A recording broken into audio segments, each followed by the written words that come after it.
14ই শাবান অর্থাৎ যেটা দিবাগত রাত, শবে বরাত, লাইলাতুল বারাত যেটাকে বলা হয়, এই ফজিলতপূর্ণ রাতে বেশি বেশি দোয়া, ইবাদত, কান্নাকাটি করা, আল্লাহর কাছে বন্দিগি করা এবং পরদিন রোজা রাখা, এটা একটা আমল। এটা আমল মূলত। শবে বরাত কোনো উৎসব না, শবে বরাত কোনো অনুষ্ঠান না, শবে বরাত একটা আমলের রাত। আমলের রাত আমরা এটারে উৎসব বানাই ফেলব। আমরা বুঝছি শবে বরাত মানে 12 ডেক খিচুড়ি। হ্যাঁ, শবে বরাত মানে 60টা করে জিলাপি। শবে বরাত মানে হলো 60টা করে জিলাপি, বুঝছি না কথা? ঠেলাঠেলি করে জিলাপি লইছে শবে বরাত। কি লই আইছো? শবে বরাত লই আইছি, এই যে হাতে শবে বরাত, শবে বরাত এটা নেই শবে বরাত। এ তো ইবাদতের রাত, ইবাদতের রাত। দোয়া, কান্নাকাটি করবে, নিজে নামাজ পড়বে, তাওবা করবে, ইস্তেগফার করবে। এই জন্য শবে বরাত এই আগামী শুক্রবার দিবাগত রাতে, এমন সময় লাইলাতুন নিসফি মিন শাবান। এজন্য ওই দিন নিজে নিজে যত বেশি সম্ভব যার যে দূর শরীরে কুলায় ইবাদত করবেন, পরের দিন রোজা রাখবেন। তাহলে এই মাসে হলো 3টা আমল বড় দাগে। একটা হলো দোয়া বেশি করা রমজানের জন্য, 2 নাম্বার হলো কিছু নফল রোজা রাখা, আর 3 নাম্বার হলো শবে বরাত রাত্রি জেগে ইবাদত করা, দিনের বেলা রোজা রাখা। বিশেষ করে একটা সুযোগ হইল যে বেশি রোজা রাখা, এই সুন্নত নবীজি রমজানের প্রত্যেক আরবি মাসের 13, 14, 15 এই 3 দিন নবীজি রোজা রাখতেন। এটা একটা সুন্নত। আবার শবে বরাত এই 3টা একসাথে মিলানো যায়। কেউ যদি এই 13, 14, 15 শাবানের অর্থাৎ আগামী বুধ, বৃহস্পতিবার, শুক্রবার, শনিবার, এই সপ্তাহ, এই সামনের বৃহস্পতি, শুক্র, শনি এই 3 দিন রোজা রাখার চেষ্টা করে, তাহলে 3টা জিনিস লাভ হইল। এক, যে এক নবীজি যে এই মাসে একটু বেশি রোজা রাখতেন, নফল রোজা, তামনো 3টা রাখছেন, এইটা। 2, নবীজি আরবি চাঁদের 13, 14, 15 এই 3 দিন রোজা রাখতেন সব সময়, তো এইটাও এই 3 দিন। আবার শবে বরাতের জন্য নবীজি যে একটা রোজা রাখতেন, এইটাও এই 3 দিনের শেষ দিন, মানে 3 in 1। বুঝছেন না কথা? একের ভিতরে 3 আছে, অর্থাৎ আপনি সবটা আদায় হবে। এই জন্য মা বোনরাও আমি অনুরোধ করছি, মা বোনদেরকে একটা তো শক্ত কথা বলছি, অনেকটা ভালো কথা কইলাম, যে নফল রোজা রাখেন। হ্যাঁ, শবে বরাতের জন্য এবং নফল রোজার জন্য আগামী বৃহস্পতি, শুক্র, শনিবার এই 3 দিন রোজা রাখার চেষ্টা করেন।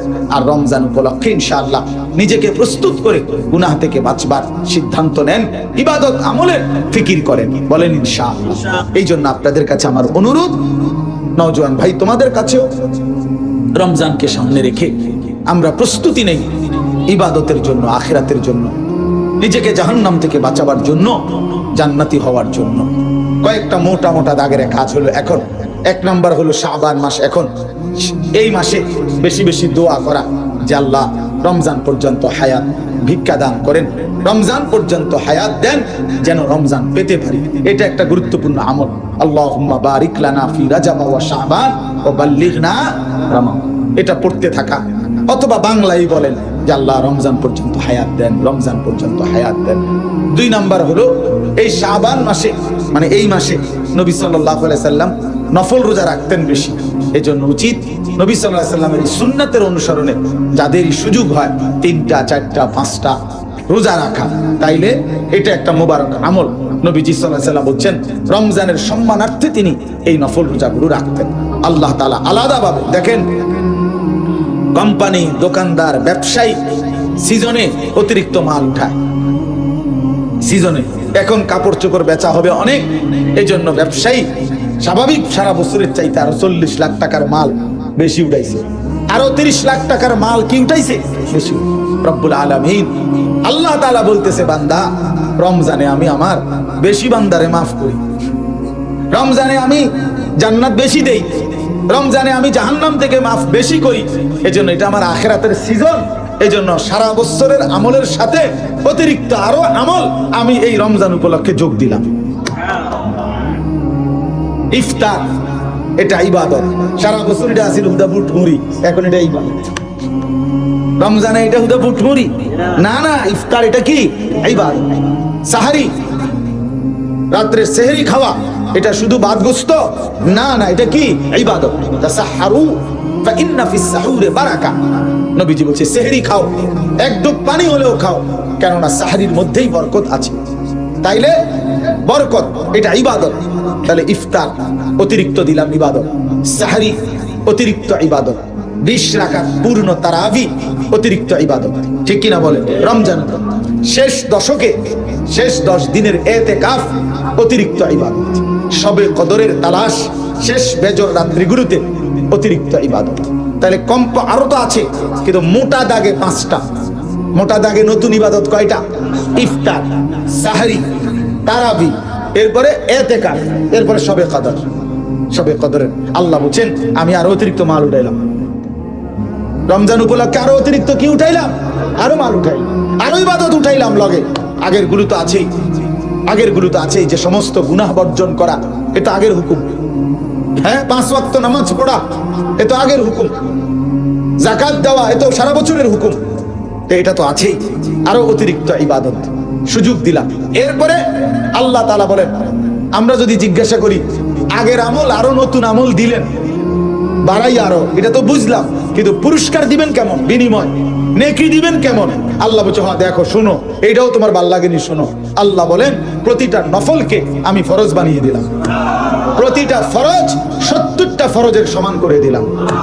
70টা ফরজ, প্রথম দশক রহমত বানিয়ে দিলাম, মাঝখানের দশক মাগফিরাত বানিয়ে দিলাম, শেষের দশক জাহান্নাম থেকে মুক্তির ফয়সালা দিয়ে দিলাম। হ্যাঁ, এরপরে আল্লাহর নবী সাল্লাল্লাহু আলাইহি ওয়াসাল্লাম বলেন মান ফাত্তারা ফীহি সাইমান কানা লাহু মাগফিরাতান লিযুনুবিহি ওয়া ইতকা রাকাবাতিহি মিনান নার ওয়া কানা লাহু মিসলু আজরিহি। নবীজি বলেন কেউ যদি একজন রোজাদারকে সামান্য একটু ইফতারও করায় তাহলে তাকে 3টা পুরস্কার, 1 তার গুনাহ মাফ করে দেওয়া হবে, 2 জাহান্নাম থেকে মুক্তি দেওয়া হবে, 3 রোজাদারের সমপরিমাণ নেকি দেওয়া হবে, সমপরিমাণ নেকি দেওয়া হবে। তাহলে বলেন আল্লাহ তাআলা অতিরিক্ত ইবাদতও দিবেন আমাদেরকে, রমজান ইবাদত দিয়ে সাজিয়েছেন, আবার নেকিও দিবেন অগণিত অগণিত অগণিত। তাহলে এত কিছু দিয়ে আল্লাহ তাআলার উদ্দেশ্য কি? লাআল্লাকুম তাত্তাকুন, আমাদেরকে মুত্তাকি বানানো, আমাদেরকে জান্নাতি বানানো। আল্লাহ বলে আমি চাচ্ছি বান্দা যে কোনো মূল্যে, কত অফার দিলাম, কত সুযোগ দিলাম, বান্দা তোমারে আমি জান্নাত দিতে চাই, জান্নাত দিতে চাই, জান্নাত দিতে চাই, জান্নাত দিতে চাই। এই জন্য আমি আল্লাহ তাআলা নেকির পরিমাণ বাড়ায় দিলাম। একটা মাস কদর করো, গুনাহ ছেড়ে দাও, আমি আল্লাহ তোমার নেকির পরিমাণ বাড়িয়ে দেব। প্রত্যেকটা কদম কদম নেকি দান। দেখেন সারা বছর মানুষের নেকি লেখে এই ডান কাদের ফেরেশতা, গুনাহ লেখে বাম কাদের ফেরেশতা। যখনই রমজানের চাঁদ ওঠে আল্লাহ তাআলা বলে ফেরেশতা ডান কাদের, এক বন্ধ তুমি করো, বেটা তুমি আর লিখবা না, এই ফেরেশতা এখন আর তুমি লিখবা না, এই পুরা রমজান আমার বান্দার প্রতিটা নেকি আমি আল্লাহ লিখব। আনা আজিজি বিহি, আনা আজিজি, আমি দেব বেটা, আমি দেব, আমি দেব। রোজার বিনিময় আমি দেব, আমার বান্দার রমজানের বিনিময় আমি দেব, এগুলো আমি লিখ। আর আরেক হাদিস হইল আনা উজজা বিহি, আনা উজজা বিহি। অর্থ কি? অর্থ হইল বাগিনারে নিয়া মামা, মনে করেন মামার খেতে 10 জন মানুষ কাজ করছে, তো সন্ধ্যাবেলায় বাগিনারে হাতে ধইরা মামা ওই 10 জনের মজুরি দিতে আছে 500 টাকা করে, তো সবাই 500 টাকা করে দিয়ে বিদায় করে দিছে। এখন বাগিনার মনটা খারাপ, তো মামা বলতেছে কি ব্যাপার বাগিনা, মনটা খারাপ কা? হ্যাঁ হ দেখছি তো। কি দেখছেন? কি দেখছো বাগিনা?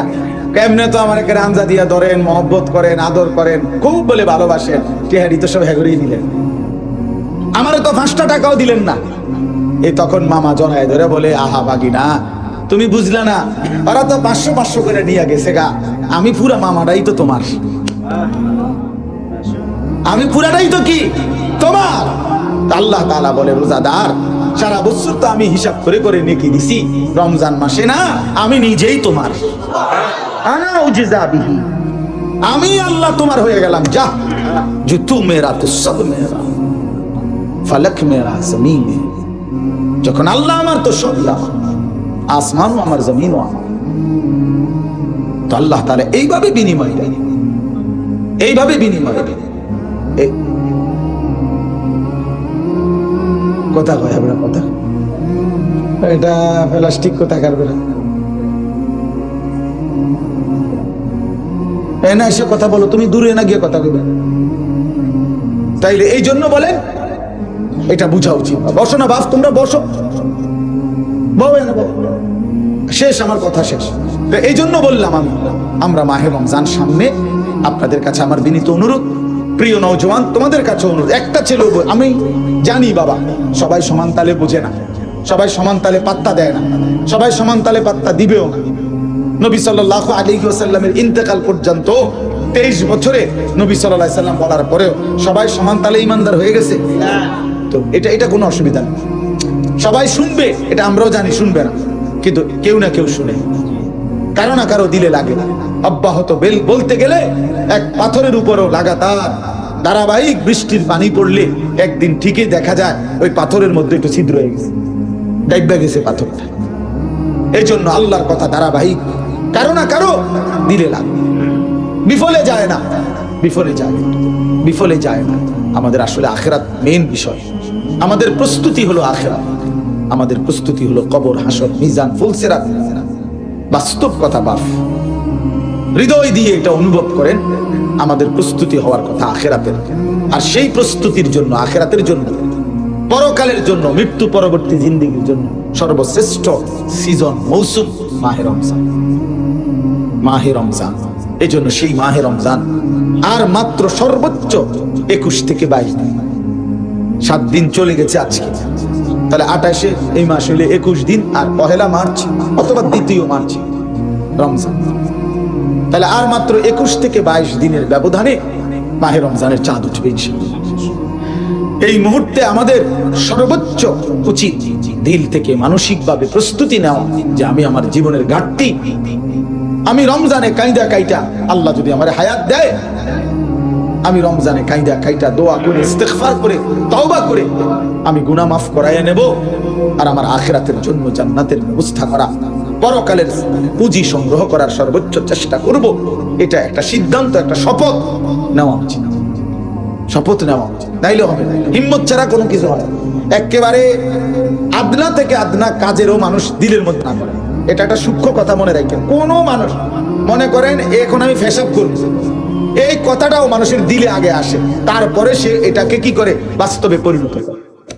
আমি এখন নাস্তা খাবো, 1 কাপ চা খাবো, এই 1 কাপ চা খাবো, এই কথাইটা কিন্তু মানুষের দিলে আগে আসে, এরপরে হে দোকানের দিকে হাঁটা শুরু করে, ঠিক কিনা বলেন? এই প্রত্যেকটা মানুষ তার অন্তরে ছোট হোক সামান্য হোক একটা পরিকল্পনা আসে, চিন্তা আসে, এইটাকে এরপরে সে সামনে আগে বাড়ায়। তাহলে আমরাও যদি আমাদের দিলে এই চিন্তাটা আসে যে আসলে আমার কবর, হাসর, আখিরাত, মিজান, ফুলসিরাত দরকার, তাহলে আল্লাহর কসম এই দরকার হইলে অর্জন করার সর্বশ্রেষ্ঠ জায়গা হলো মাহে রমজান। মাদ্রাসায়ে আশরাফুল উলুম কোরের পাক, এটা আমাদেরই মাদ্রাসা। আলহামদুলিল্লাহ, প্রথম থেকেই এই মাদ্রাসার জায়গা চয়েস করা, এই মাদ্রাসার একেবারে প্রথম দিন থেকে আমার সম্পৃক্ততা আছে। আলহামদুলিল্লাহ, মাদ্রাসা চলতেছে, আপনারা শুনছেন।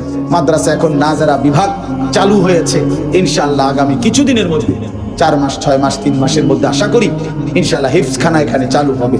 আপনাদের কাছে অনুরোধ রইল, মাদ্রাসায় সহযোগিতা করেন, খোঁজ খবর নিয়েন, দান সাদাকা করবেন, ভালোবাসা দিয়েন। মাদ্রাসার ছাত্রদেরকে নিজেরা খোঁজ খবর নিলে, মেহমানদারি করলে, আপ্যায়ন করলে অনেক বড় নেকি পাবেন। ইফতার আছে, রমজান ইফতার করাবেন, মাদ্রাসায় আপনাদের যাকাতের টাকা, ফিতরার টাকা দান সাদাকা করবেন, নিজেদের সন্তানদেরকে মাদ্রাসায় পড়তে দিবেন। আল্লাহ তাআলা আপনাদের সবাইকে তৌফিক দান করে। এশার নামাজের পরে আবার যথারীতি বয়ান হবে। মাওলানা মাসউদ জামিল, এই মাদ্রাসার মুহতামিম, মাওলানা নিজেও কথা বলবে এবং আমাদের মাহবুব ভাই তিনিও কথা বলবেন ইনশাআল্লাহ। হ্যাঁ, হুসাইন ভাই কথা বলবেন, মাওলানা হুসাইন ভাই। তো ইনশাআল্লাহ আপনারা আবার এশার পরে সবাই আসেন।